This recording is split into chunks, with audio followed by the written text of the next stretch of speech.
Azərbaycan-Rusiya ikitərəfli münasibətləri Moskvada müzakirə olunub. 2024-cü ilin sonunda Azərbaycan təyyarəsinin Grozny səmasında vurulması nəticəsində Bakı-Moskva münasibətlərinin gərginləşməsindən sonra ilk dəfə Rusiyaya səfər edən Azərbaycan Xarici İşlər Naziri Ceyhun Bayramov Rusiyalı həmkarı Sergey Lavrovla təkbətək və ikitərəfli danışıqlar aparıb.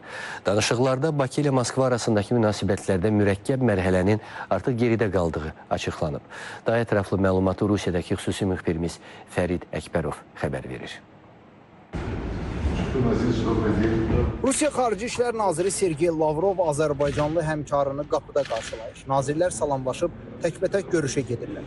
Nazirlər təkbətək görüşdə olan zaman nazir müavinləri, hər iki ölkənin diplomatları və media nümayəndələri geniş tərkibli görüşün keçiriləcəyi zalda gözləyirlər. Təkbətək görüş bir saatdan bir qədər çox çəkdi. Azərbaycan və Rusiya Xarici İşlər Nazirlərinin iki tərəfli, yəni geniş tərkibdə görüşü isə hazırda bu qapalı qapılar arxasında davam edir. Bu görüşün yalnız protokol hissəsi mətbuat üçün açıqdır. Protokol hissəsindən nazirlər qısa çıxış edərlər. Görüşdə nazirlər Azərbaycan-Rusiya ikitərəfli gündəliyini, o cümlədən siyasi, iqtisadi, ticarət, nəqliyyat və humanitar sahələrdə əməkdaşlıq, həmçinin regional və beynəlxalq təhlükəsizlik məsələlərini müzakirə edəcəklərini açıqlayıblar. Azərbaycan və Rusiya Xarici İşlər Nazirlərinin ikitərəfli görüşü bağlı fəaliyyətlərdə Geniş tərkibli danışıqlar da bir saatdan çox çəkdi. Daha sonra nazirlər mətbuat konferansının keçirildiyi zala daxil oldular. Əvvəl Ceyhun Bayramov və Sergey Lavrov iki ölkənin Xarici İşlər Nazirlikləri arasında 2026-2027-ci illər üçün məsləhətləşmələr planını imzaladılar. Sonra isə nazirlər danışıqlarda hansı məsələləri müzakirə etdiklərini açıqladılar. Ceyhun Bayramov Azərbaycanla Rusiyanın münasibətlərdə mürəkkəb mərhələni geridə qoyduqlarını, münasibətlərin tam normallaşdığını qeyd etdi. Мы сталкивались в нашей недавнем прошлом. Yaxın keçmişdə ikitərəfli münasibətlərimizdə müəyyən çətinliklərdən üzləşmişdik. Məmnunluq hissi ilə vurğulamaq istəyirəm ki, dövlətlərimiz həmin mürəkkəb mərhələni geridə qoymağa və Rusiya-Azərbaycan münasibətlərinin bütün spektrini tam şəkildə normallaşdırmağa nail olub. Xüsusilə qeyd etmək istəyirəm ki, bu normallaşma ölkələrimizin rəhbərlərinin şəxsi mövqeyi sayəsində mümkün olub. Münasibətlərin tam formatda bərpası məhz bu səylərin nəticəsində həyata keçirilir.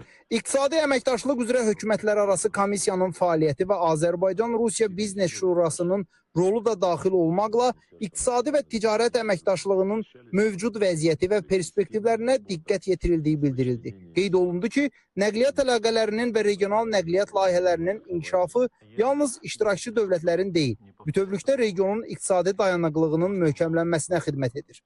Nazirlər həmçinin beynəlxalq şimal-cənub nəqliyyat dəhlizi çərçivəsində əməkdaşlığın inkişaf etdirilməsinin, multimodal daşımaların genişləndirilməsinin və logistika marşrutlarının səmərəliyinin artırılmasının əhəmiyyətini vurğuladılar. Недавно нам иранские коллеги сообщили, что они завершили землеотвод. Bu yaxınlarda İranlı həmkarlarımız bildirdilər ki, Rəşd-Astara dəmir yolu hissəsində torpaq sahələrinin ayrılması prosesi başa çatdırılıb. Məhz bu məsələ indiyədək müvafiq işlərə başlamağa imkan vermirdi. Bundan bir qədər əvvəl isə elə bu ay ərzində Rusiya, Azərbaycan və İran dəmir yollarının rəhbərləri görüşərək artıq torpaq məsələsi həll olunduqdan sonra praktiki işlərin başlanması ilə bağlı məsələləri müzakirə ediblər. Düşünürəm ki, yaxın vaxtlarda irəliləyişin şahidi olacaq. Layihəyə hər üç tərəfin, Rusiyanın, Azərbaycanın və İranın böyük marağı var. Açıqlamalarda Xəzər dənizində ekoloji vəziyyətə, o cümlədən su səviyyəsinin azalmasından irəli gələn çağırışlara diqqət çəkildi və bu istiqamətdə əməkdaşlığın vacibliyi vurğulandı.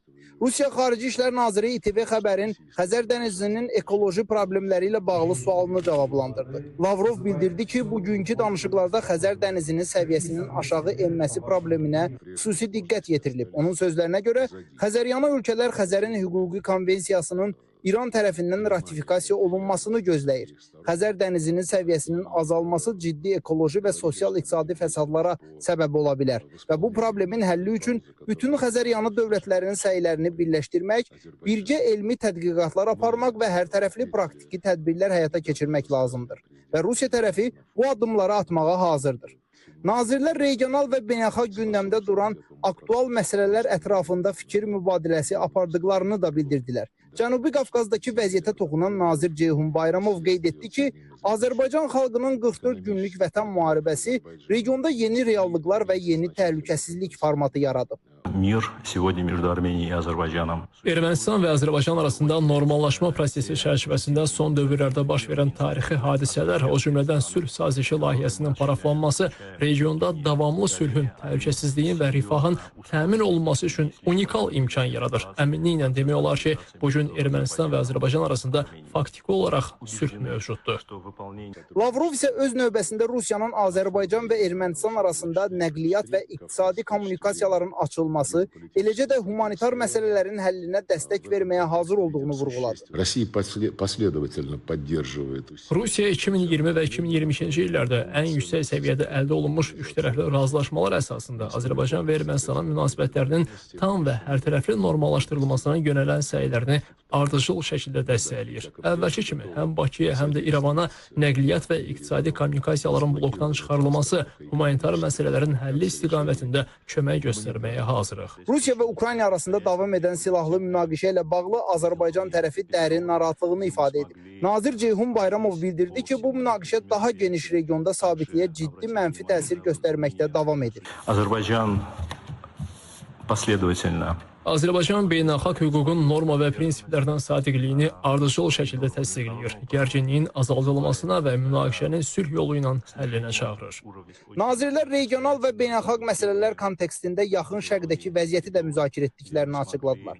Ceyhun Bayramov yaxın zamanlarda Azərbaycanla Rusiya arasında bir sıra istiqamətlər üzrə birbaşa aviareyslərin bərpasının gözlənildiyini bildirdi. Qeyd olundu ki, bu 2024-cü ilin dekabrında Azərbaycanın mülki təyyarəsi ilə baş vermiş faciəvi insidentdən sonra məhdudlaşdırılan marşrutlara şamil ediləcək. Fərid Əkbərov, İTV Xəbər, Moskva.